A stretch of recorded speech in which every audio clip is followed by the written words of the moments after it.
Johann Sebastian Bach's Mass in B minor in many ways represented the sum total of his work as a composer. It's everything he knew about music, everything he believed and lived through his faith. Now he compiled it from music composed over several decades for secular as well as sacred occasions.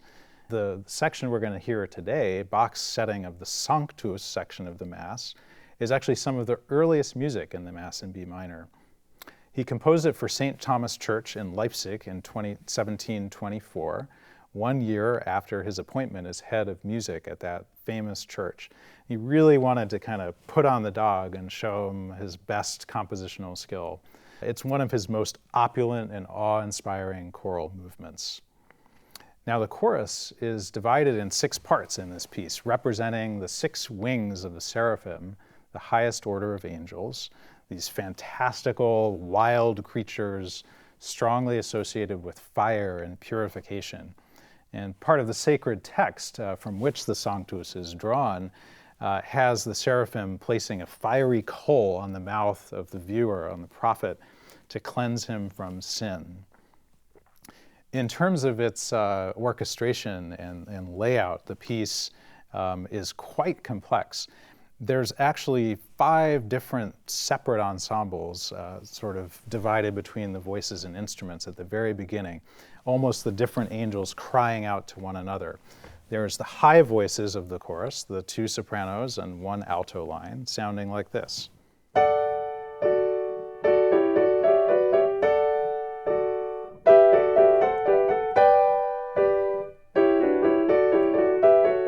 And so forth. So these triads.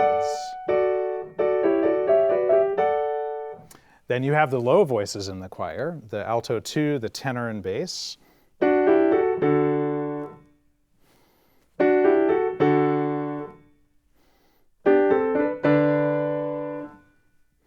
And they're doubled by another ensemble consisting of the 3 trumpets way up high.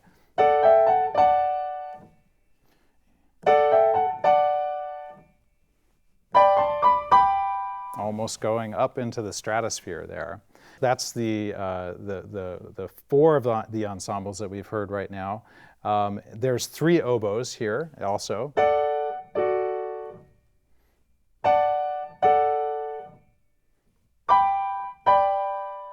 Right on that opening sort of set. And then the strings, the higher strings in the choir, violins and violas.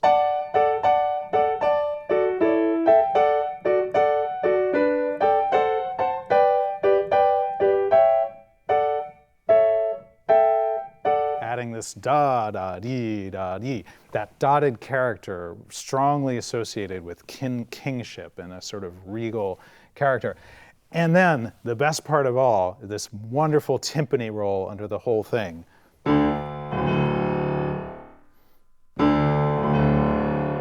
And with that timpani roll, creating this picture of the earthquake in the temple as the presence of God is perceived.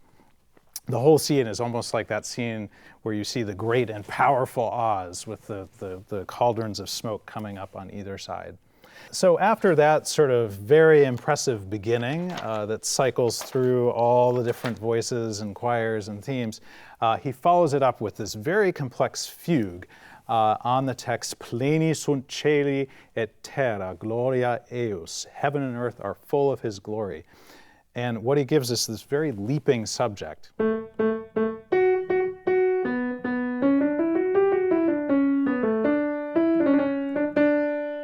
So word painting there, high note for caeli, sky, low note for terra, earth. This florid setting of the word gloria. And then the entrances come in one after the other, the tenors, the altos, and then they're augmented. You have 2 voices entering together.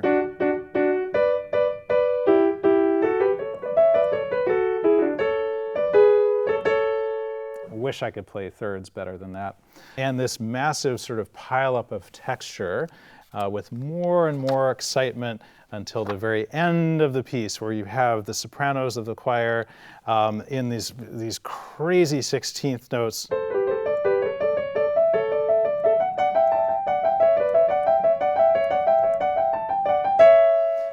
fiery texture sort of billowing through the piece, with fanfares from the trumpets and the basses,